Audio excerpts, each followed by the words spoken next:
I was like, good morning. I hope that all is well. I'm sorry I can't be here with you in person this morning, but at least Baruch Hashem, we have the opportunity to continue virtually together. We have another incredible daf ahead of us today. Today's daf is Nun Ches 58, and we are picking up Emeretz Hashem on Nun Zayin Amud Beis 57b. We're picking up 2, 4, 6, 8, 10, 12, 14, 16, 18, about 19 lines up from the bottom. So if you remember again, yesterday we ended off with the very dramatic story of the 400 children who jumped to their death, who drowned, in order to save themselves from a life of immorality. And the Gemara quoted the pasuk, Ki alecha haragnu kol hayom nechshavnu kitzon tivcha. Literally, for you, we are killed all day. We have been looked at as sheep to the slaughter. So the Gemara, Rabbi Yehuda says this pasuk refers to another episode, another incredible episode. Zu isha v'shiva baneha. This refers to a particular woman and her 7 sons. In the Medrash, this woman is identified as Chana and her 7 sons. What happened with this woman and her 7 sons? Asyu l'kama l'kamei de keser. So again, the backstory to this, and the Medrash fills in a little bit more of the detail, but the backstory to this is that the Caesar was very interested for some reason in having this woman and her children convert. Not as much the woman, but much more the children themselves. So what happens? They bring the first child before the Caesar. The Caesar says to the child, bow down to idolatry. So the child says, I can't. The Torah says, I am Hashem your God. Only I, Hashem, am your God. There are no other gods. They took the child out and they killed him. They brought the second child before the Caesar. Caesar said, Caesar says again to the child, bow down to idolatry.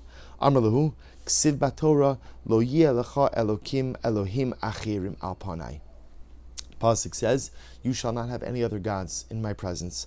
The child refuses to bow down. Caesar takes him out, has him executed. They bring the third child. Bow down to idolatry. Pasuk says, he who worships or he who serves or offers a sacrifice to another god will be killed. They took the child out and executed him. They brought the last child. Bow down to the idolatry. Pasuk says, do not bow down to another god. To another god. They took the child out and they killed him. They brought another child. I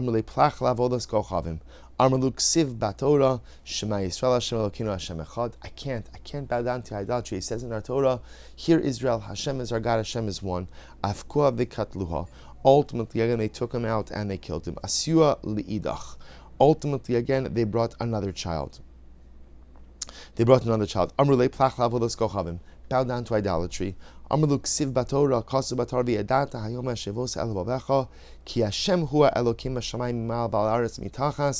Ein od. The pasuk says, "You shall know and take it to your heart that HaKadosh Baruch Hu is the one and only God in the heaven and in the earth." Refused to bow down to idolatry, killed the child. Asua liidach.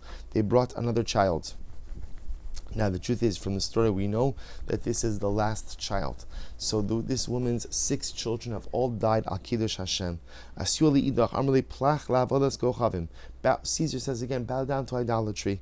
Amrlu ksiv Betar says in our Torah, as Hashem ha'amarta v'Hashem ha'amir chayom kvar nishmarnu la'Hakadosh Baruch Hu she'ein anu ma'abirun osa bekel acher. The child says to the Caesar, we made an oath to God that we will never exchange the Ribono Shel Olam for another God.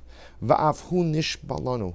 So too God has sworn to us she'ein ma'avir osa ma'acheres, that He will never exchange us for another nation. So this young child tells the Caesar, we're in a relationship. We've promised HaKadosh Baruch Hu that we would never switch him out for another God, and he promised us that he would never switch us out for another nation. Amrle Kesar, Ishti l'cha gushbanka, v'gachin v'shakle, ki hechi delemru kabel alei harmino demalka. So this is incredible. And the Medrash gives a little more color to the story and says, this is now the 7th child. This is the youngest. The Medrash's version, they start with the oldest child and they work their way down. So this is now the youngest of the 7 children. Even the Caesar is visibly moved by this incredible commitment of this family, of these children to HaKadosh Baruch Hu. The Caesar himself is looking for some way to spare the life of the youngest child. So he comes up with an idea. I'll throw my ring on the floor, pick up my ring. pick up my ring. This way you're bowing down, but it doesn't have to look like you're bowing down. It could just look like you're retrieving the ring of the Caesar. Amar lei, so the young child says to the Caesar, Chaval alecha Caesar. You know, Caesar, I feel bad for you. Chaval alecha Caesar, al kavod atzmicha, kach al kavod HaKadosh Baruch Hu alachas kama v'kama. Caesar, if you're so worried about your kavod, and you're just a mere mortal, then imagine how careful we have to be with the kavod of HaKadosh Baruch Hu. So this is the youngest of the 7 children refusing to bow down before the Caesar, refusing to bow down before the idolatry. Afkua lemikdalei. Ultimately, they took the child out to kill him. So before her youngest son is about to be executed, Amrle Ime, the mother said, Yavu nehile, it's such a moving story. Bring my child to me. Bring my child to me. Ve'inashke porta. Let me give him a kiss. The story itself is just so overwhelming on so many different levels, but a mother seeing her children killed before her eyes. On one hand, obviously this was a woman of incredible spiritual strength, because she raised children who were unwilling to compromise their religious beliefs and unwilling to compromise their commitment to HaKadosh Baruch Hu. So on one hand, there's a nachas. On the other hand, there is an indescribable pain, and she's about to see her family slaughtered, the last of her children. So she says, just let me kiss him. Just let me kiss him. Amrlo B'ni, she says to his what the final word she says to her son, B'ni, l'chu v'amru la'avram avichem. Mother says to her child, my young child, you're going to go to Olam Haba. Anyone who dies al Kiddush Hashem is going to go to the highest levels of the world to come. And who are you going to meet in the world to come? You're going to meet all of our ancestors. And I want you to go to Avram Avinu. I want you to go to Avram Avinu. And I want you to tell him, Avram,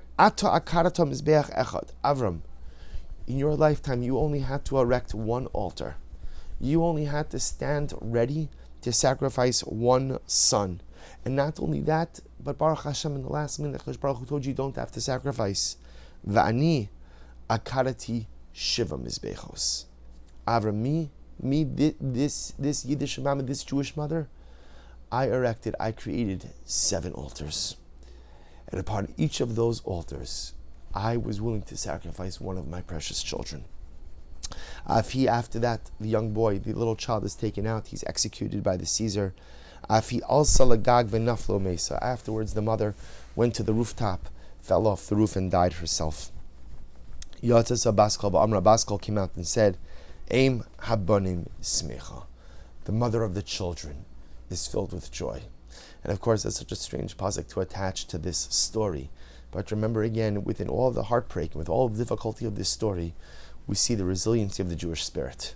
We see the strength of the Jewish spirit. How, again, it's within our mother's milk, this commitment ultimately again to HaKadosh Baruch Hu in all circumstances, no matter what the situation may be. Rabbi Shmuel Levi Amar, Zumi l'shnitna b'shmini.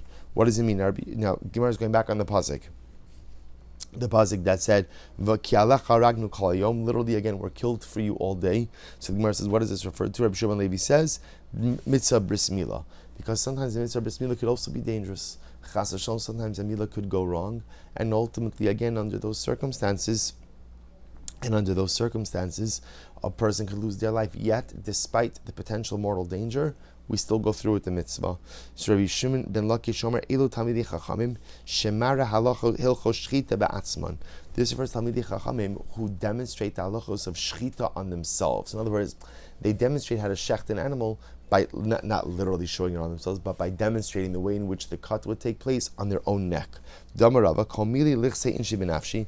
Person should feel free to demonstrate anything except for 2 things: bar mishchita, v'davar acher. With the exception of shchita, person should never demonstrate shchita on themselves. And number 2, tzaras. A person should never go out and demonstrate, using their own skin color for tzaras. Nachar by Yitzchak Amar Elu Talmidei Chachamim Shememisin Atzman Al Divrei Torah. So Rabbi Nachman by Yitzchak says this refers to Talmidei Chacham Torah scholars who literally kill themselves over Divrei Torah. Now, what does this mean? What this means is Talmidei Chachamim greatness in Torah. To finish in Emar, as the pasuk says, Rabbi Shimon Lakish, Rabbi Shimon Lakish, Aim Divrei Torah Miskaimli Elami Shememis Atzmalim. Divrei Torah is only established and firmly embedded with a person literally who's willing to kill themselves over it. Meaning what? Shne'emar, Zos HaTorah Adam Ki Yamus Ba'ohel. Now remember again, this is talking about over here about Tumas Meis. But again, the way the Gemara is actually the pasuk, Zos Torah Adam. If a person wants Torah, Kiyamus Ba'oel, he has to kill himself. Literally, again, in the tent of Torah. What does this mean? What this means is that excellence in Torah only comes with an incredible amount of exertion. Truth is, it's true for anything in life. If you want greatness and you want accomplishment, you have to be willing to push yourself. So often in life, we want to cross the finish line, but we're not necessarily willing to run the race. And the race is difficult, and the race is arduous, and the race is sometimes incredibly depleting. But if you want greatness in Torah, Adam, right? Zos Torah Adam, if you want Torah in your life, ki yamuspal, you have to push it, literally like kivyachol, kill yourself. Right? You have to push yourself to the brink, you have to push yourself hard in order to actualize greatness in Torah. On Rabbi Yochanan, Arba'in Sa'akit Tap of Nun Ches 58a. Arba'a Sa'akit Susei Tfilin Nimtza Barashi Aruge Betar. Literally, again, there was 40 sa'ah of tefillin cases found on the heads of those who were murdered in Betar. I remember again in yesterday's daf, but I apologize for the background noise. Baruch Hashem, a lot of construction going on just a few feet from where I am recording this shir, so I apologize for any background noise. So the Gemara discussed, remember again yesterday's daf, we saw about the massacre in Betar, and we saw how again that there were tens of thousands of people, hundreds of thousands of people, according to the Gemara, who were murdered in Betar. So the Gemara discusses that there were 40 sa'ah of tefillin cases taken from those who were murdered in Betar. Rabbi Yana Rabbi Shimon Amar Shalosh Kupos Shal Arbaim Arbaim. There were 3 baskets of 40 sa'ah each. B'masnisatana Arbaim Kupos Shal Shalosh Shalosh Se'in. Right? You have a different version that says there were 40 baskets, each with 3 sa'ah. Follow pligi, they're not arguing Hadiresha, Hadidaro. One was talking about the tefillin shal rosh, which again was larger, and one was talking about the tefillin shal yad, which was smaller. Again, the Gemara is just trying to give us a little bit of a window into the enormous scope of the tragedy in Betar. Rabbi Yasi, Arba kabin moach nimsol even achos. Rabbi Yasi said there was 40 kabin of brain matter found on one stone. Ula Amar Tisha Kabin, 9 kabin of brain matter. Amrav Kanavi Tim of Shila Bar Mari Mikra. What's the pasuk?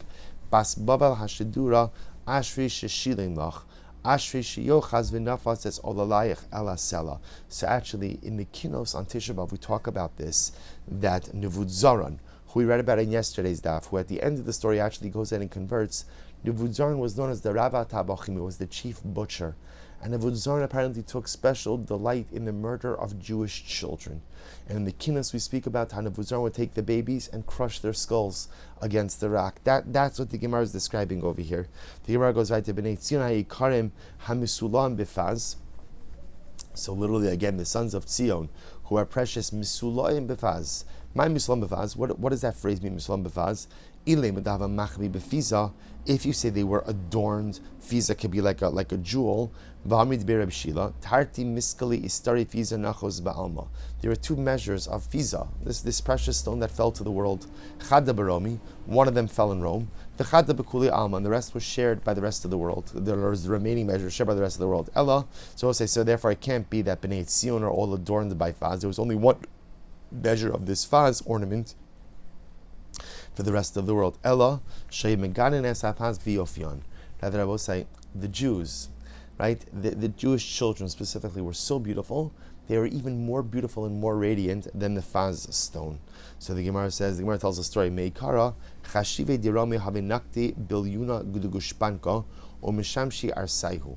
So apparently I will say it was the practice of the Roman nobility that by their beds they would have some type of images, whether it was some type of erotic image or arousing image, that they would keep in front of them when they were having relations. And what happens?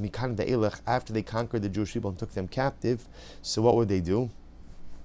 Maisi b'nei Yisrael va'asri b'kari de purai u'mishamshi.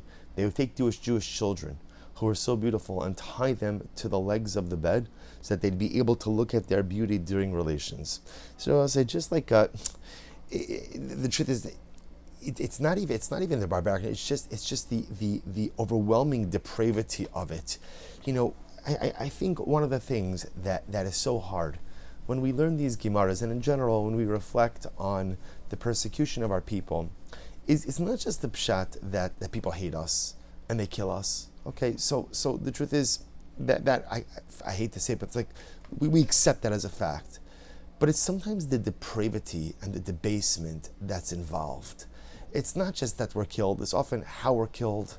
It's often just what we're subjected to before we're killed.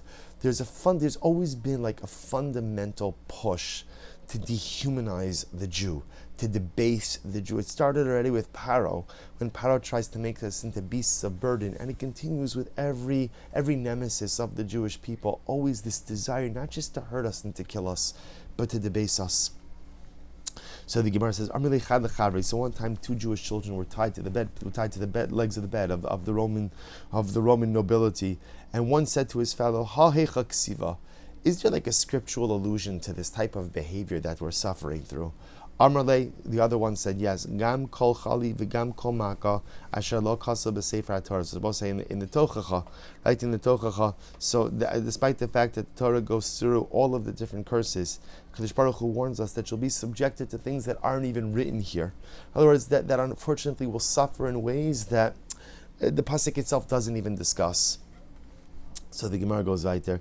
The Gemara says, Amar kama marchikna miduchta. So the younger child said to the older child, I guess apparently they were like in yeshiva together. He said, I never learned this. How far am I from learning this? In other words, had we been in yeshiva, how far would I have? So Amar le, in God pusto palga, just a column and a half away. You would have learned it very shortly. Amar le, so the younger child says, Itamoy imatoi ligabe lo itzrichalach. Had I gotten there, had I learned this in yeshiva, I wouldn't need you. So it's a strange exchange, but what you hear in this is the pain of the younger child.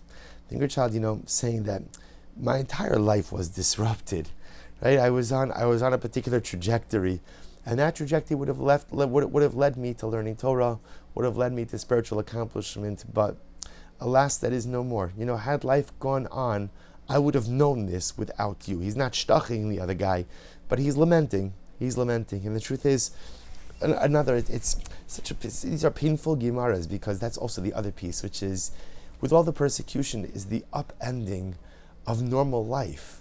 How much normalcy and how many childhoods have been lost in the course of our persecution, simply because, again, a child wasn't able to continue in the natural course of events.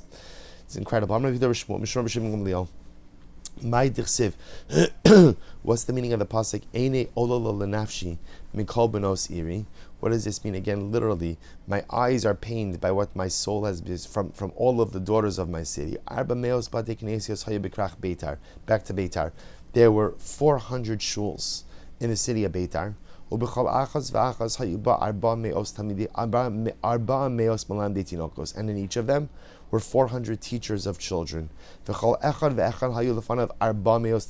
of them had 400 pupils. So remember, again, obviously, when you see this symmetry in number, it's hyperbolic, but it's meant to convey a point that there was vibrant life in Betar, and there was vibrant children's education in Betar. And what happens? When the Romans came into Betar, the children and their rebbeim fought back. But when the Romans conquered, and when the Romans conquered us, what they did is they took the children and their rebbeim, they wrapped them in Sifrei Torah, and they lit them on fire. Again, once again, to kill is one thing, but why? Why this type of barbarism? Why this type of horrific treatment? Tan Rabbanon. Excuse me. An incredible story. One time Rabbi Shmuel ben Chananya went to the large city in Rome. They said to Rabbi Shmuel ben Chananya, Tinok echad yesh bebeis hasurim, yefeh einayim v'tov ro'i. There's a child. They told him about a Jewish child who was incarcerated by the Romans. And they told him, this child has beautiful eyes and is a beautiful child. His beautiful curls. Halach va'amad pesach beis hasurim. So Rabbi Shmuel ben Chananya goes and he stands by the window of the cell of this little boy. Amar lo, Rabbi Shmuel ben Chananya says the pasuk, Minasal l'mshisa Yaakov Yisrael lebozizim, Who has given over Yaakov to desolation and Yisrael to the plunderers? Ano osa tinok. So the child responded, Halo Hashem zu chatanu lo, v'lo avu b'drachav haloch, v'lo shama b'taraso.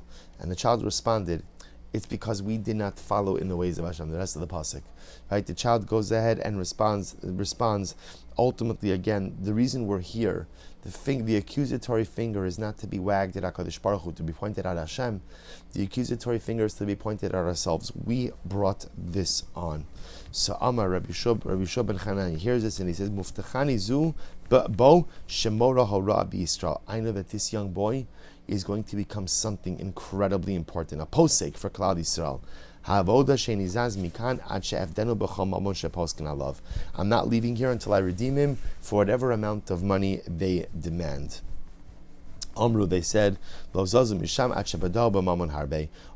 again, they didn't leave. He didn't. Rabbi Shmuel didn't leave until they redeemed him for an exorbitant amount of money. And sure enough, it wasn't long afterwards that this little boy grew into a man, and this man became a great halachic decisor for Klal Yisrael. Who was it? Rabbi Shmuel ben Elisha. Now, the truth is, the story is fascinating on a number of different levels.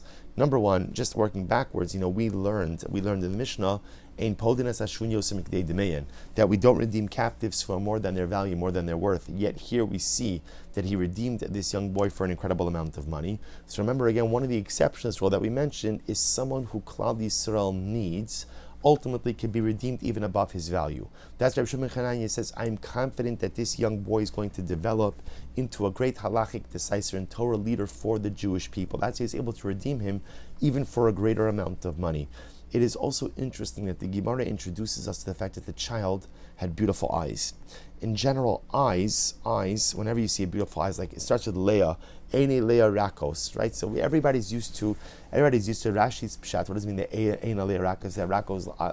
That Leah's eyes were soft. So Rashi, Leah was always crying because she was always told that her shidduch, she's going to marry Esav. But the truth is, aside from Rashi, most of the Mefarshim understand that Rakos means soft and beautiful. And in fact, Leah possessed an incredible profundity and depth. From where did you see the depth and profundity of Leah? In her eyes. There's that expression, the eyes are the window to the soul.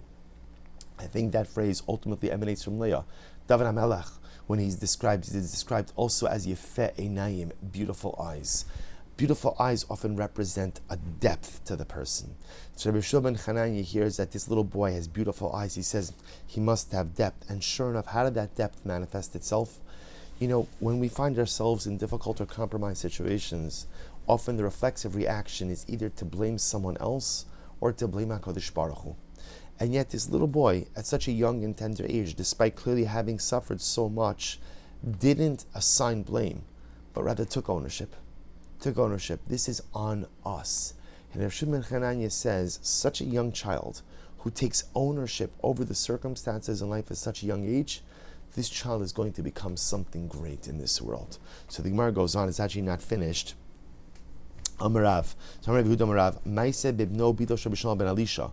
We'll say, so now I just want to point out something amazing. So now there's a story. Rabbi Shmuel ben Elisha, right, grows up, right? Rabbi Shmuel ben Elisha grows up. This boy who was redeemed from captivity in Rome, grows up. He has a son and a daughter. Shenishbu l'shnei adonim, and his son and his daughter are taken captives by the Romans. The son sold to one master, the daughter sold to a different master. L'yomim nizdavgu shnei b'makom echad. So a little while later, so again, brother and sister sold to two different masters. Then they're brought together. What happens? Zeh omer yesh li evet shein ki yofya b'chol ha'olam. So the one master says, I have a slave, referring to the son of Rabbi Shmuel ben Elisha. I have a slave who is more handsome than anyone else in the world. V'zeh omer yesh li shivcha shein l'kolim ki yofya. And the other guy says, I have a maidservant. She's more beautiful than anyone else in the world. What should we do? Amru, bo v'nasim zelazeh v'nechlaku bevlados. Let's marry them together. And we'll split the offspring. Right, the offspring will be slaves. We'll split the offspring as slaves. So Gemara tells the story. Listen to this story. Now remember again, brother and sister they had lost contact with each other because they were sold to two different masters. Brother and sister are brought into a dark room. Listen to this. So the son, Rabbi Shmuel ben Elisha, the Kohen Gadol, Rabbi Shmuel ben Elisha was the Kohen Gadol. So the son is sitting in one corner of the room. Right? Vizu Yasha Bikarin Zavis Zeh. And the daughter of Shalom and Elisha, sitting in the other corner. Zeh Omer Ani Kohen Ben Kohanim Gidolim Esa Shivcha. So the son saying, I'm the son of the Kohen Gadol. I'm a Kohen, the son of the Kohen Gadol. I'm going to marry a Shivcha. Vizu Omeres Ani Kohanes Bas Kohanim Gidolim. I am the daughter of Kohanim. I'm going to marry an Eved. Ubachu Kala Laila. And they each just sat in their respective corners, crying. The next morning when the sun came up, what happens? So that whole night, remember, they're sitting in darkness, each crying in their corner. The next morning the sun comes up, and what happens? Hikiru zeh zeh.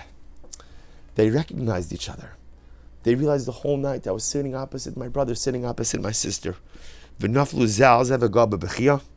into each other's arms. They started crying until they both died. They died together. And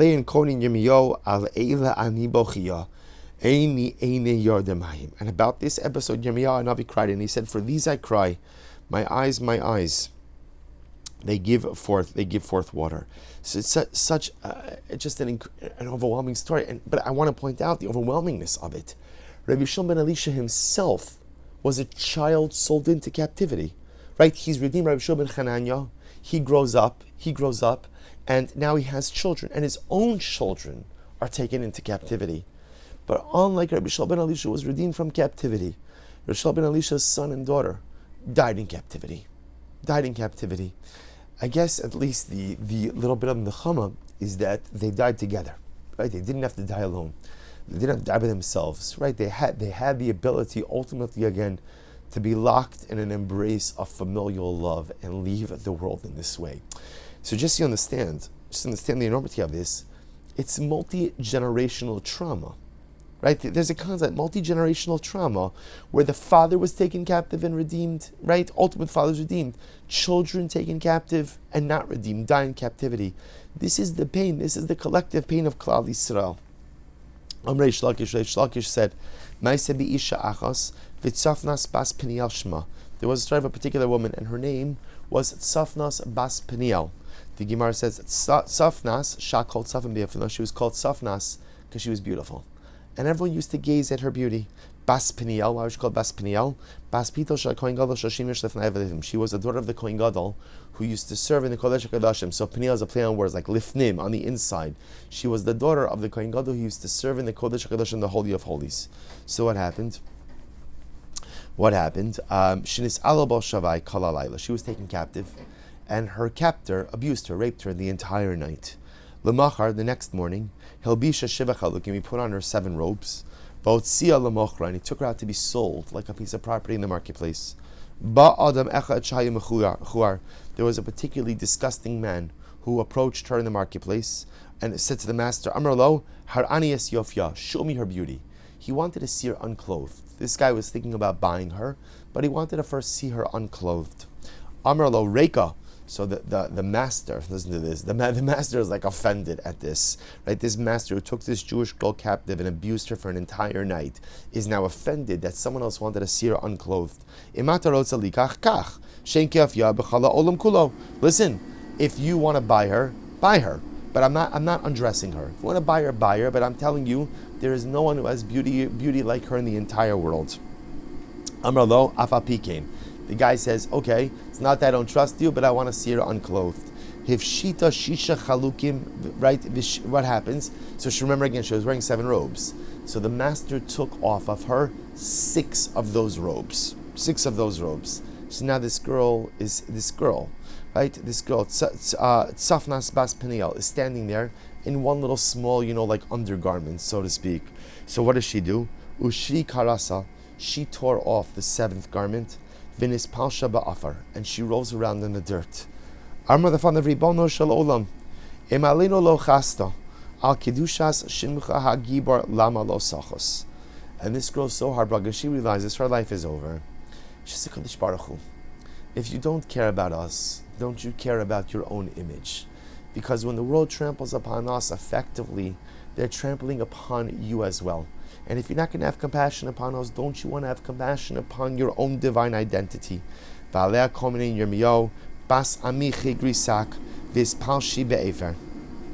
Evel yochid asilach mispei tamrumim ki pitom yova hashoda aleinu alecha lo ne'amar ela aleinu kivyachal alai va'alecha bashode. She was trying to make the point that when they persecute us, HaKadosh Baruch Hu, they're just as effectively persecuting you. Amar Rav Yehuda Amar Rav Ma'idich Siv va'ashku gever beiso ish v'nachalaso. So we'll say, what's the meaning of the pasuk? So once again here, the Gemara is quoting the pasuk in Micha. Pasuk says literally, Ashku Gever Beso. They took advantage of a man in his home. What does this mean? So we'll say this is an interesting story. So this story is not about this is not about persecution at the hands of the Babylonians or the Romans, but rather this is a story of Jew mistreating Jew. What's the story? There was a guy. He was actually, we'll call it, right? There was a guy who was apprenticing with a master. So what happened? The apprentice set his eyes on the master's wife. Vishulya denagriaba, right? He was a carpenter, so the guy was a carpenter's apprentice. So what happened? Pam achos chutzrach rabo lelavos armelo shagar ishtchatzli ve'elava. So what happens? One time, so apparently the apprentice was apprenticing by the carpenter. The carpenter needed money, needed to borrow money, and apparently the apprentice had money. So the apprentice says to the carpenter, "No problem. Send your wife over to me. I'll give her the money." What happens? So the carpenter sends over his wife. So what happens? Shah imo shlosha yomim. The wife, right? So the apprentice kept the wife with him, the wife of the carpenter, with him for 3 days. So what happens? So if Shah imo shlosha yomim, right? Kidim ba'eslo. So the carpenter comes. Amar lo ishti sheshigarti lach heichani. Where's my wife? I sent my wife to collect the loan from you, right? To borrow money from you. Where's my wife? So the apprentice lies and he says, Amar lo, ani patrasia la'altar. I went ahead, I sent her home immediately. V'shamati shatinokos nis aluba. But I heard that she's acting immorally with some young men. So you have to understand, the carpenter trusts the apprentice. So he says, Amar lo ma'esa. So the carpenter says to the apprentice, what do you think I should do? Amar lo imata shomei leitzasi. If you listen to me, right, Gersha, you should divorce her. She's not good. Amar lo ksuvasa meruba. But she has a large ksuva and I can't afford to pay it.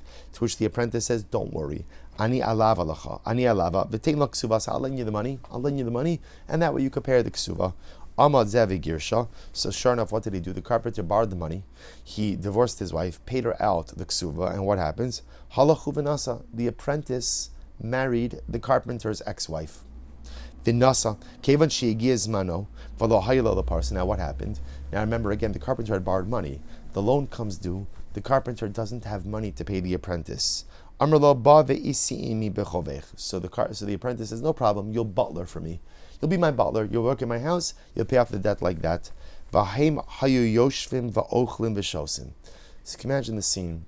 So the apprentice with his new wife, who's the ex-wife of the carpenter. And this whole thing, of course, was a scheme. And Bepashtos, again, the wife of the carpenter was in on this also. So they're sitting at the table. The carpenter is serving them. They're eating, they're drinking. And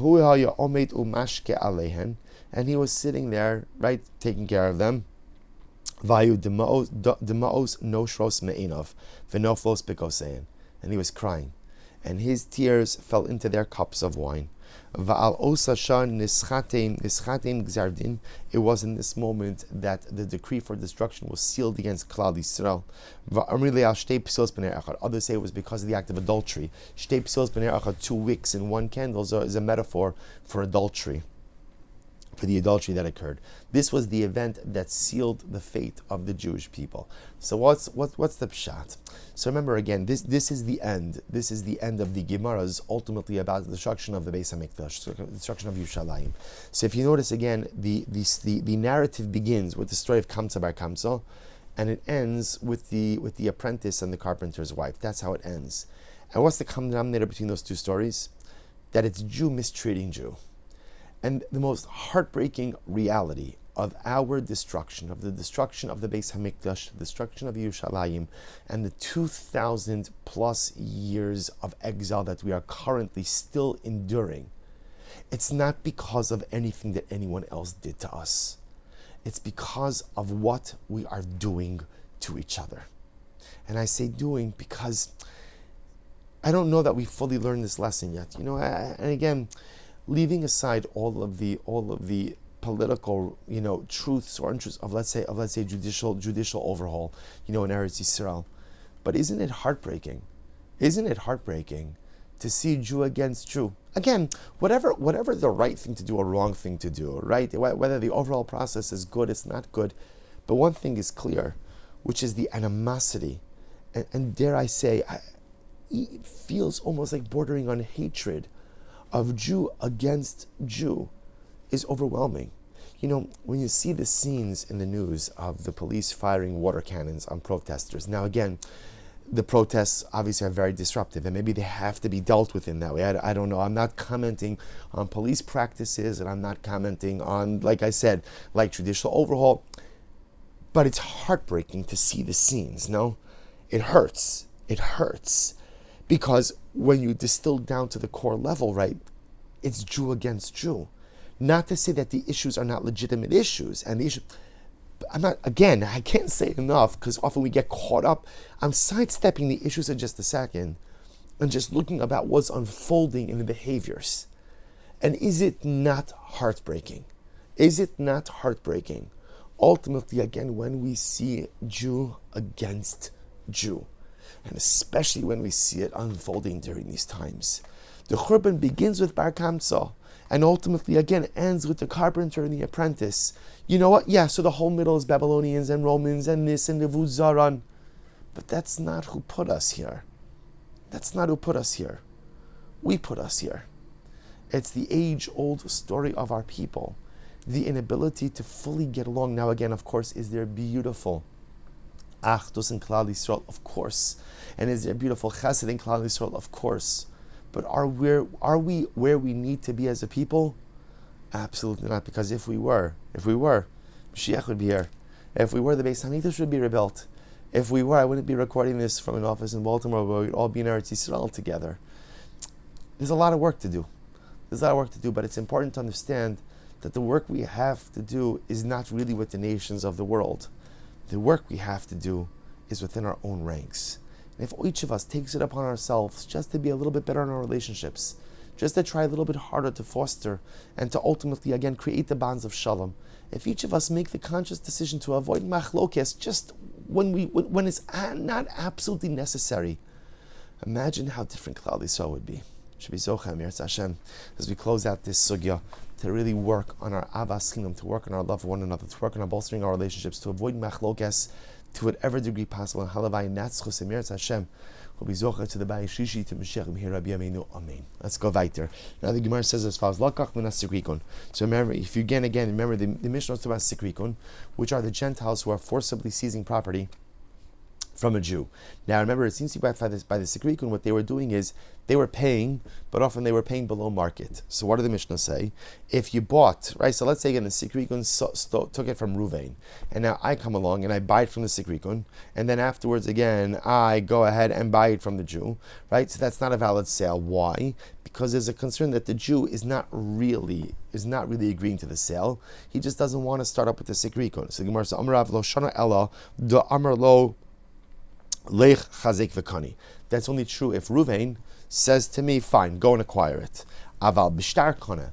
But if Ruvain actually draws up a document with me, then even though again I first bought from the Sikrikon and now I went to him, the sale is valid. In other words, according to Rav, the presence of a shtar indicates Ruvain's willingness to fully engage in this sale.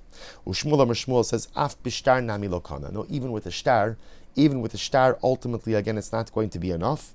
The only time that the sale ultimately is valid, interestingly enough, is if Ruvain commits to the sale and also guarantees the sale. Right? So that is should a creditor of Ruvain come and seize the land, that Ruvain agrees to make me whole. Incredible. So let's analyze. We'll say Nun Chesam Beis 58b. Tanya Kavasi Dishma. Have a bright that supports Shmuel.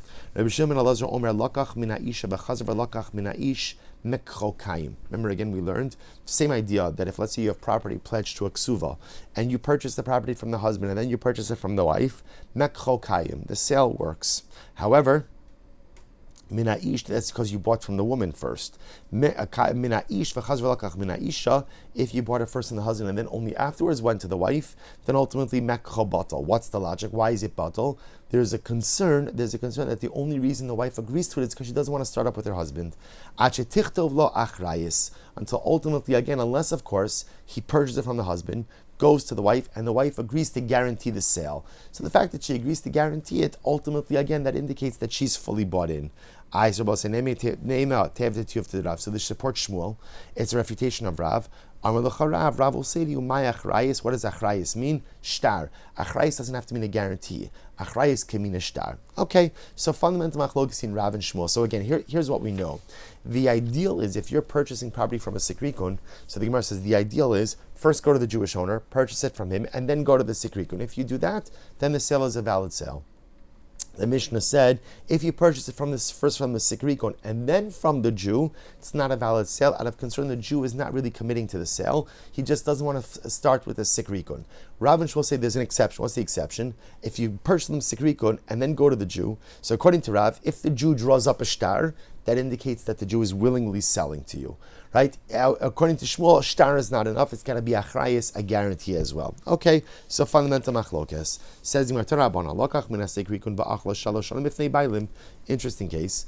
If let's say I will say, see, here's the case. Right? Reuven had land. The land was seized by the sikrikun.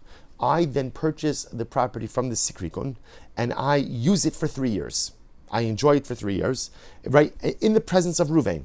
Right, so Reuven's fully aware that I went ahead and I'm using it and I bought it from the sikrikun.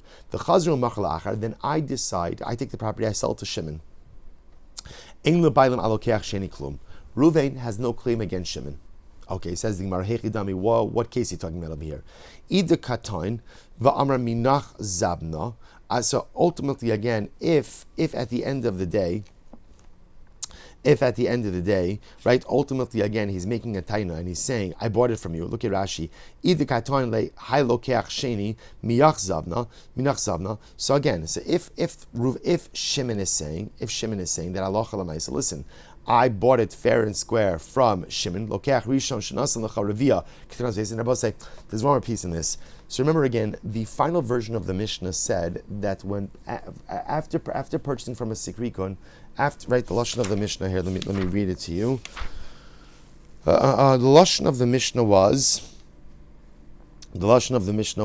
that after the sikrikon has it for 12 months, whoever buys it, but then you have to go ahead and pay the original owner 1/4. Right, a revia, 1/4 of the value, because the assumption is the sikrikun is paying, but he's paying 1/4 below market value.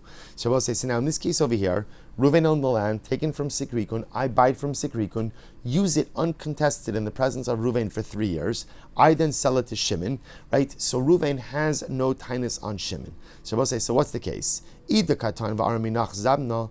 Shimon says, listen, Silber obviously bought it from you and he paid you the quarter, afila rishon nami. But I will say, ultimately, again, that would work even for me, the original purchaser. In other words, if I claim that I paid Reuven the quarter, then I'm believed. If Shimon is not making a taina, va'amar minach zabna, safilu sheni nami lo. Ultimately, I will say, so if there is no claim that's being made, then ultimately, again, then in other words, if no one's claiming that the quarter was paid to Reuven, then the truth is Shimon would have to go ahead and pay the quarter.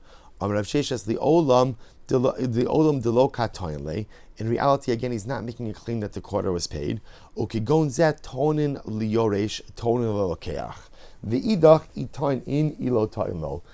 is very interesting.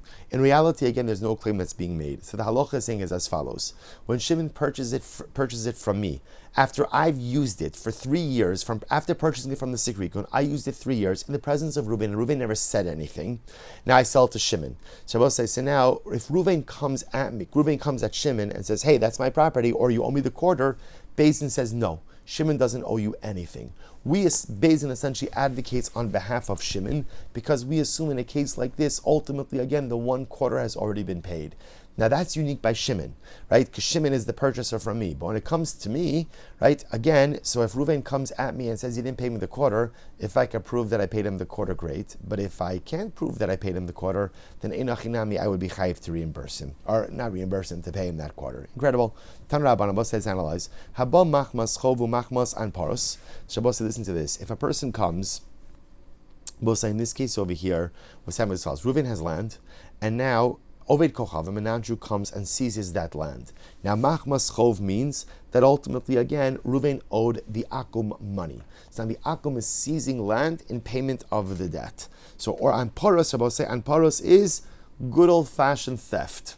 Good old-fashioned theft. Now, good old-fashioned theft without mortal danger. In other words, the whole chap of Sikrikon ultimately was the Jew is, quote-unquote, selling the property to the Akum. Why? Because he's afraid. In this case, ultimately, again, so the Akum is not afraid. I'm sorry, the Jew is not afraid. It's just good old theft. It's good old theft. So what's the halacha? In bo mishum sikrikon.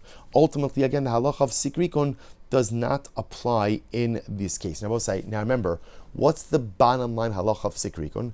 The bottom line halacha of sikrikon is, again, as I just mentioned to you in the Mishnah, is that ultimately, again, if once the sikrikon holds it for 12 months, whoever wants to buy from the sikrikon, any Jew could buy from the sikrikon, he just has to go ahead and give the owner a quarter. So we'll say, so what does it mean if the property is seized in satisfaction of a debt or just straight out stolen? There's no din of sikrikon. What that means is if you buy from the sikrikon, you have to give it back to the Jew. It's stolen property. It's stolen property, and halacha l'maaseh must be fully returned. That's what it means when it says there's no din of sikrikon.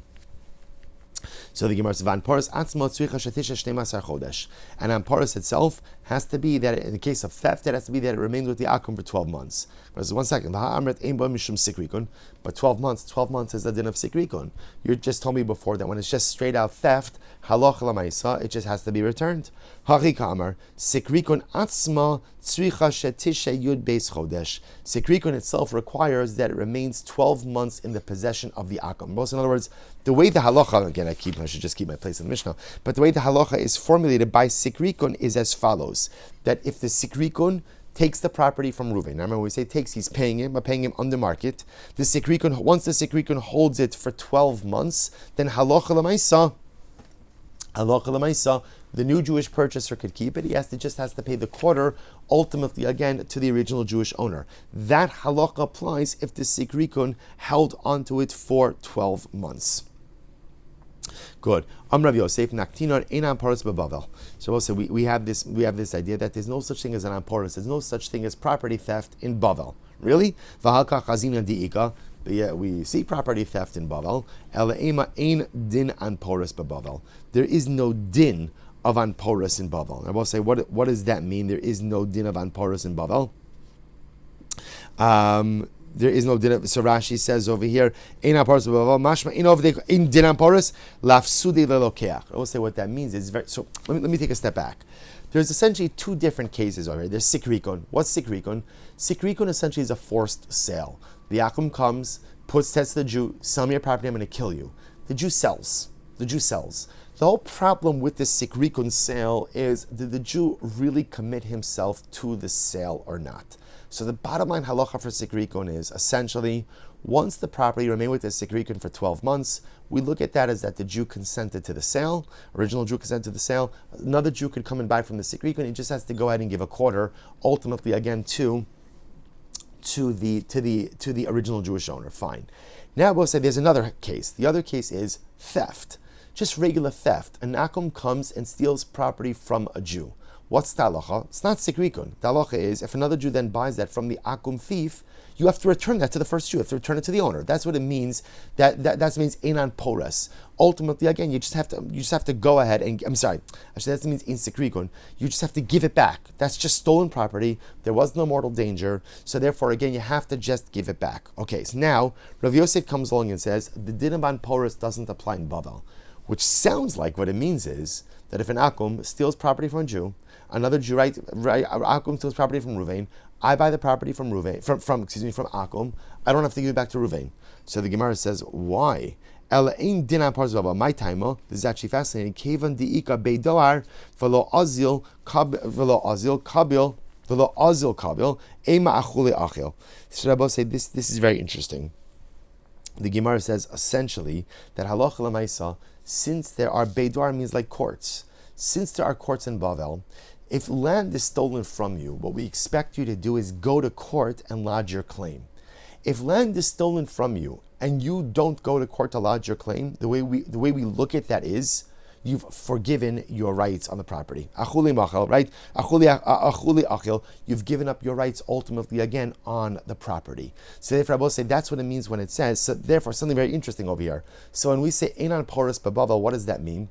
That halacha l'maisa, if land is stolen in Bavel. So first of all, we're talking about a non-sikrikun case, which means someone is stealing land from Ruvain, but there's no mortal danger to Ruvain. So therefore, again, it's not a sikrikun case. It's not a sikrikun case. So halacha l'maisa, once it's not a sikrikun case, so then it's an amporas case. Amporas. So what's the general halacha by amporas? Is if Akum steals land from Ruvain, and now another Jew buys it from Akum, second Jew needs to return it to Ruvain, the original owner. It's stolen property. Now the Gemara is saying, but that halacha doesn't apply in Bavel. Why doesn't it apply in Bavel? Because in Bavel there's a court system.